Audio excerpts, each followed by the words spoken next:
Vamos a terminar con esto, ya que es la farmacología y la hipertensión.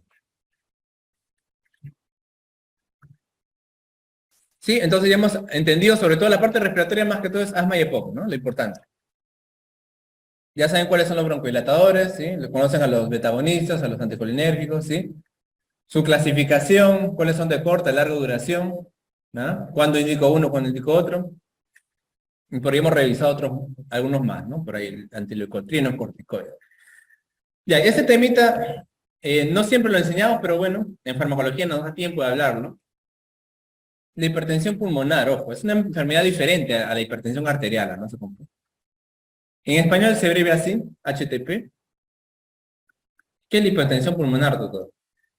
Es la elevación de la presión de la arteria pulmonar exclusivamente, ¿no? Desde la arteria pulmonar.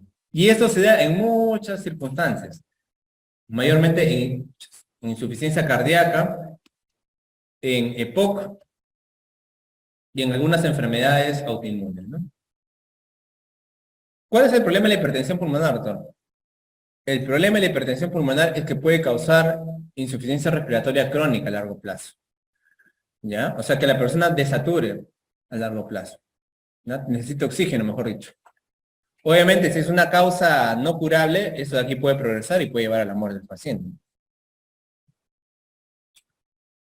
Por ejemplo, en esclerodermia es un problemón, ¿no? Es una enfermedad autoinmune. La hipertensión pulmonar es relativamente frecuente, 10%, 15%, ya les he dicho que en medicina 10% es recontra frecuente, y puede llevar eso a la muerte del paciente, ¿no? O que use oxígeno en casa, ¿no? Pero la gran mayoría de casos es una hipertensión pasajera, causada por insuficiencia cardíaca o EPOC. O sea que si yo controlo esto, doctor, el otro puede resolverse, sí. Obviamente hay casos en los cuales el paciente ya tiene esto y ya como que se le instala, entonces hay que usar estos medicamentos que sirven para la hipertensión pulmonar. Ahora vamos a ver un poco. Doctor, la hipertensión pulmonar, entonces, también se puede explicar como un desequilibrio entre los factores que aumentan y disminuyen la presión. Sí. Acá tenemos lo que sucede en el tono del músculo liso, relativamente normal, ¿no? Para eso, doctor, participa la endotelina, es una sustancia muy conocida, la endotelina, que favorece la contracción en este caso, el músculo de la arteria pulmonar, ¿no? Y el calcio. Ah, ya, ya. Y por otro lado, doctor, tenemos los relajantes. ¿Quiénes son? El GMP cíclico a través del óxido nítrico, ¿no? Y por ahí tenemos otra prostaglandina que me sirve como vasodilatador. ¿Cuál es? La I2. ¿Ya? Prostaglandina I2. Sí. ¿Perdón? Sí. Insuficiencia cardíaca. Sí, insuficiencia cardíaca. Como esto. ¿No? Un cuadro muy frecuente en cardio, ¿no?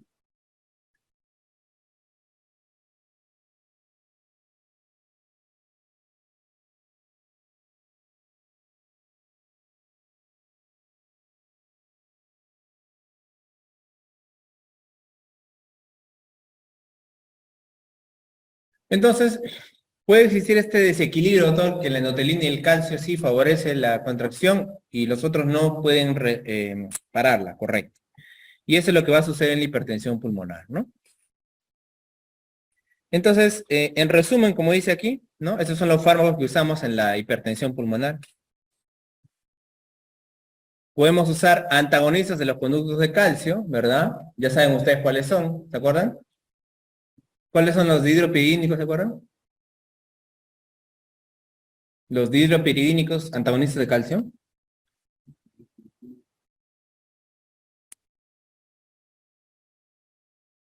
Nifedipino, ¿no? Habla de pino. Muy bien. Doctor, podemos usar también antagonistas de la endotelina. Ahora vamos a estudiarlo. Antagonistas de la endotelina. Esos son los medicamentos que me ayudan para disminuir la hipertensión pulmonar. Y por otro lado, puedo usar los que favorecen la actividad, ¿no? Los que favorecen la actividad de los dilatadores. ¿Cuáles son? Medicamentos análogos de la prostaglandina. Bueno, óxido nítrico, que en realidad no lo usamos mucho. No existe. Y inhibidores de fosfodiesterasa 5. Como el sildenafilo. Es un inhibidor de la fosfodiesterasa 5. ¿Se acuerdan la fosfodiesterasa, no? Ya este sí es específico, 5.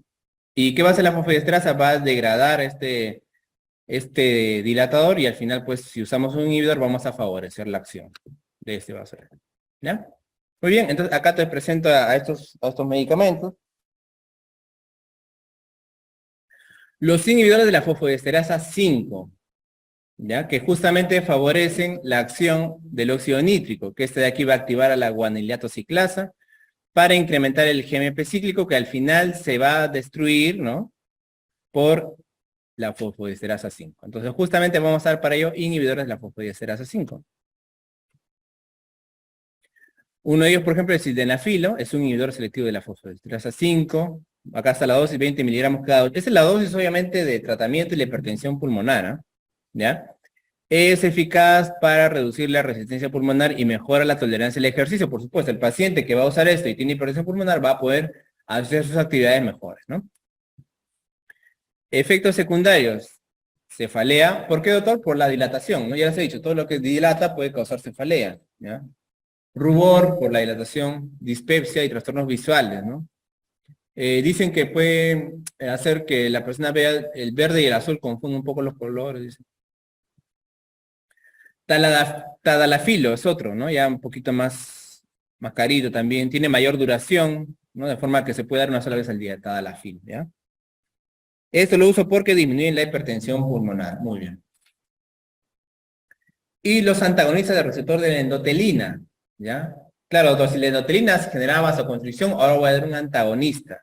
También estos son medicamentos nuevos, ¿no? Lo que les estoy comentando son medicamentos nuevos, o sea, no son, tienen años recién, pero se usan recién, ¿no? No son antiguos. Entonces, fundamentalmente, como dice aquí, el receptor 1, ¿no? La endotelina 1 es el que ocasiona la contracción del músculo liso vascular, ¿ya? De esos de aquí, el ETA. Y más bien los receptores ETB podrían ser un poquito contradictorios porque el receptor ETB, como dice, media la liberación de prostaciclina y óxido nítrico, ¿no? O sea, el ETB tiene una función contraria, ¿no? Bueno, tenemos el Bosentan, que fue el primero en descubrirse, ¿no? Que lo usan en cardio sobre todo. Ese de aquí lo malo sería que antagoniza el receptor ETB. Sin embargo, es eficaz, ¿no? Reduce los síntomas y mejora la mortalidad. La dosis de inicio es 62.5 miligramos cada 12 horas y se puede incrementar hasta 125 miligramos cada 12 horas, ¿ya? El Bosentan, entonces, es un medicamento que se usa, ¿ya? Es efectivo en hipertensión pulmonar, lo usamos sobre todo en pacientes que están muy mal desaturando al inicio, están hospitalizados, ¿ya? Y se ha luego pues sintetizado este ambricetan que tendrías como beneficio que solamente antagoniza los receptores de tipo A, ¿no? Por lo tanto no tendría este efecto quizás paradójico, ¿no? Que tiene el ETB. Dosis de 5 a 10 miligramos al día, ¿ya? Efectos secundarios del Bosentan. Cuidado con función hepática normal en cirróticos, puede causar anemia, cefalea, edema periférico y congestión. Ya raramente es riesgo de atrofia testicular e infertilidad y sí, ten cuidado porque es teratogénico, ¿no? Teratogénico, ya saben qué quiere decir. Anormalidades fetales, ¿no? Pero eso se usa en casos de hipertensión pulmonar severa. Esa paciente, como te digo, que está desaturando, que le damos todo y no pasa nada, ¿no? Y otro fármaco, doctor, la prostaciclina, que es un agonista de la prostaglandina 2, ¿no? Que justamente, ¿qué hacía? Vasodilataba, ¿no? A nivel de la arteria pulmonar. Acá tenemos al epoprostenol, ya es su nombre.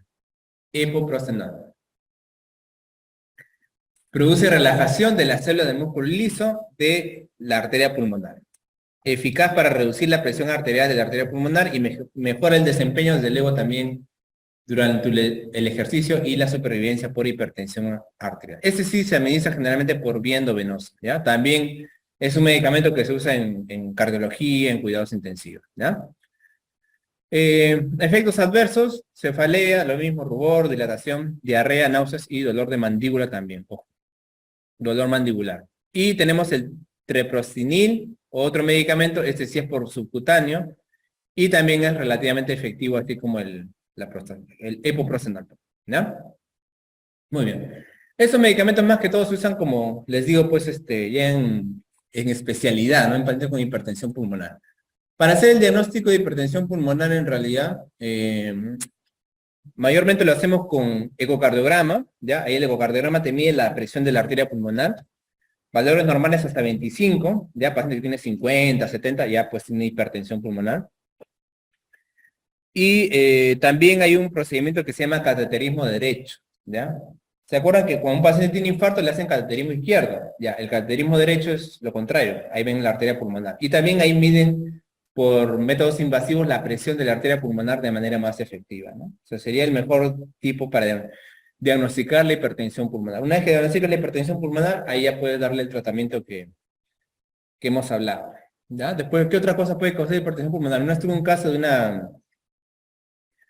una gestante, venía de la selva. Imagínate, ¿no? Ver una gestante tranquila todo su vida, entre comillas, normal, y que a la hora del parto empieza a desaturar, 70% oxígeno reservó, imagínate, ¿no? Terrible, ¿no? ¿Qué ha pasado con ella? Que era una paciente que tenía una malformación cardíaca congénita, ¿no? Una cardiopatía congénita que no, a veces no se expresa y en un parto, ahí es cuando, ¿no? Por la exigencia, por todo eso se expresa. Y lamentablemente era una paciente que ya había desarrollado, o sea, cuando la cardiopatía está muchos años, ya desarrolla resistencia e hipertensión pulmonar refractaria, ¿ya? Así que mortalidad altísima, ¿no? Lamentablemente, ¿no? Hemos tenido también esos casos. Muy bien, ¿alguna pregunta, chicos, o del chat, por favor? ¿Mm? Lo normal es 25, mayormente más de 50 ya sale de hipertensión pulmonar. Aunque, mira, ahora justo que comento, que me estás preguntando, la última guía creo que ya la cambió a 35 ya. Sí. Sí, se actualiza un poco en realidad, ¿no? Pero más que todo la idea que 25 es lo normal, 50 ya pues, ¿no? Pero es un examen que no se hace a cualquiera, o sea, no se sospecha en cualquiera, imagínate. No toda la persona hacemos ecocardiograma, ¿no?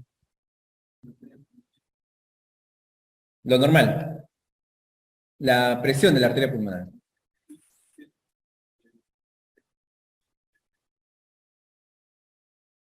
O sea, ¿cuánto sería para ti?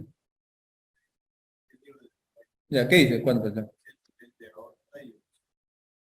80 pulmonar. No, los valores que manejamos es como te digo. Mm. Ahora, también hay un concepto que es hay la presión arterial sistólica y la presión arterial media de la arteria pulmonar. Nosotros trabajamos con la media, que es ese valor. La sistólica quizás sí puede ir un poco más elevada, pero mayormente el diagnóstico se hace con la media. Quizás por ahí hay un poco de variación.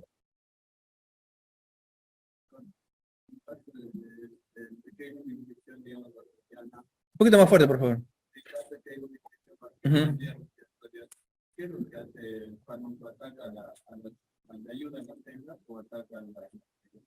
¿Cuál fármaco? ¿Pero cuál? ¿Cuál fármaco? ¿Cuál? Mm,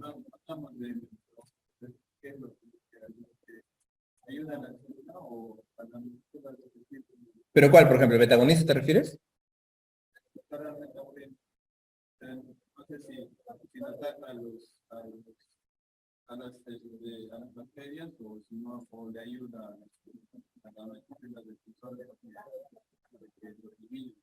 Ya, pero ¿cuál? Por eso ¿cuál fármaco? Dime uno.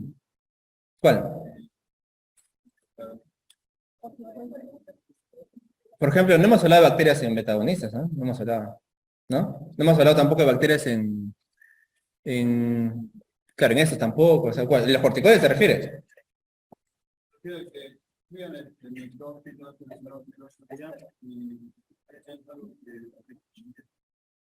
O sea, los neutrófilos, los eosinófilos, todos ellos pueden ser modulados por los corticoides, ¿no?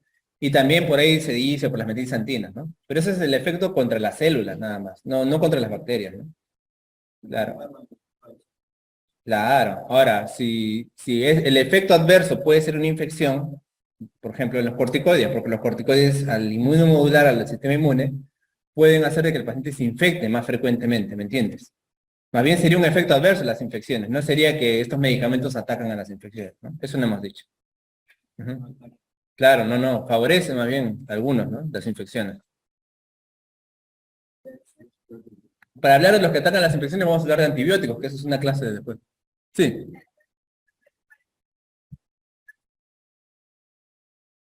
Ujú.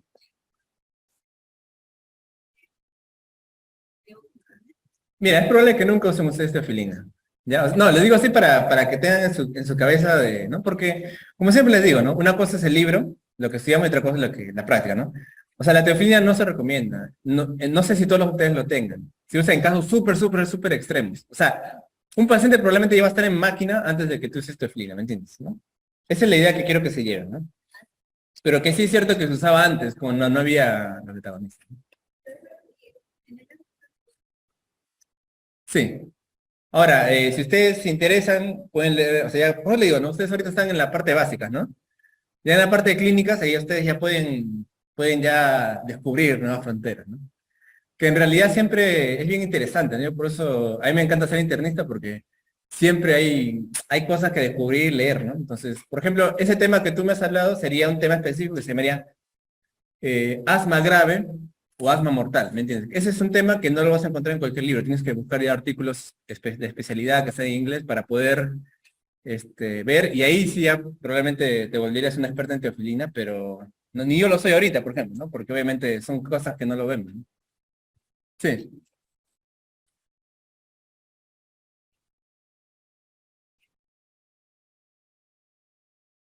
Ujú.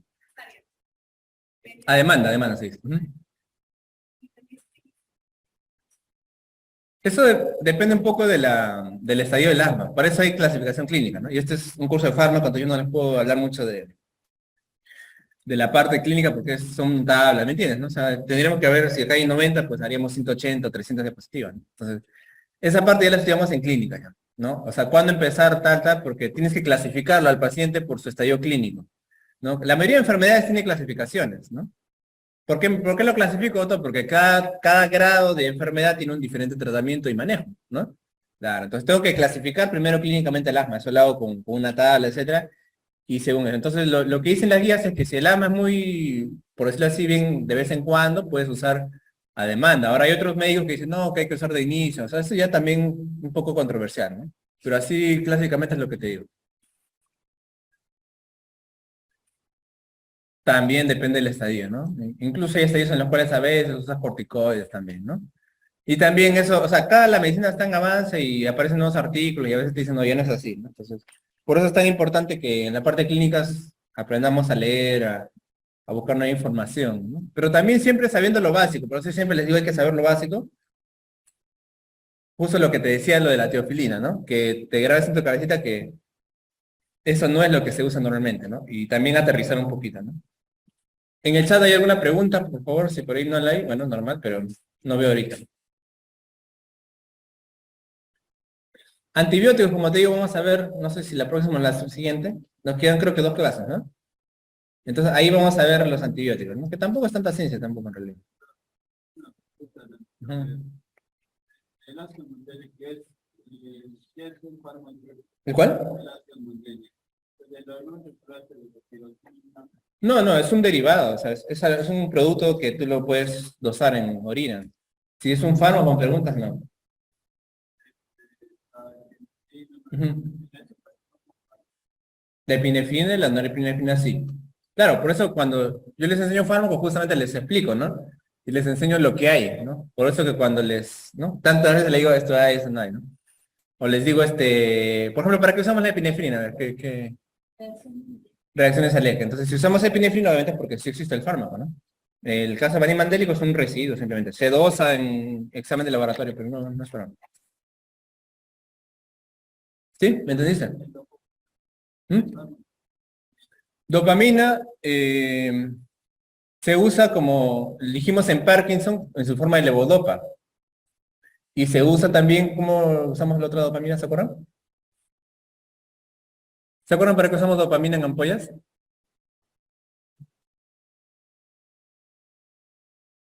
En shock, ¿no? ¿Se acuerdan? Con la noradrenalina, ¿no? Shock. Sí se usa.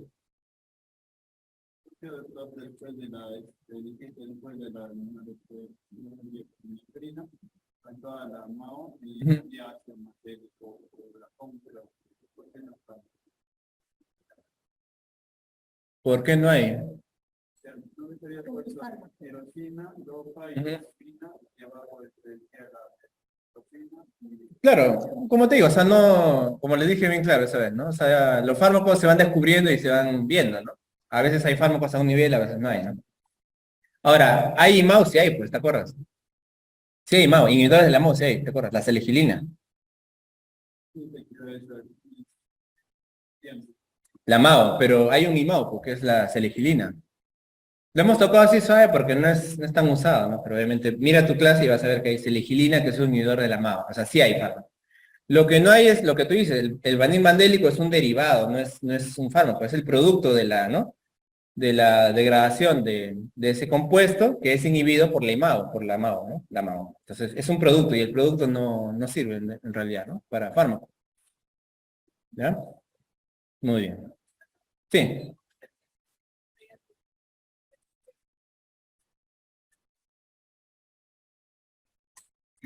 Salbutamol, fenoterol anteriormente se usaban, ¿no? Corticoides también, a veces endovenoso incluso, ¿no? Se usan. Oxígeno, sí, y oxígeno. Ujú. Ahí tiene sus dosis específicas, ¿no? La dosis exactamente no te puedo decir, ¿no? Pero mayormente es ese tratamiento. Y obviamente si el paciente desatura, se le pone oxígeno, ¿no? Con el oxígeno en realidad tú al paciente lo llevas fuera de peligro prácticamente, ¿no? Y la gran mayoría responde con metagonistas, ¿no? Por eso son tan buenos. Ya el otro entraría en la parte como motivo de gama difícil, como intubación, que obviamente seguro habrá en algunos casos, ¿no? Y sí he escuchado, ¿no? Pero es poco frecuente. Es el manejo de emergencia y de UCI, ¿no? Muy bien.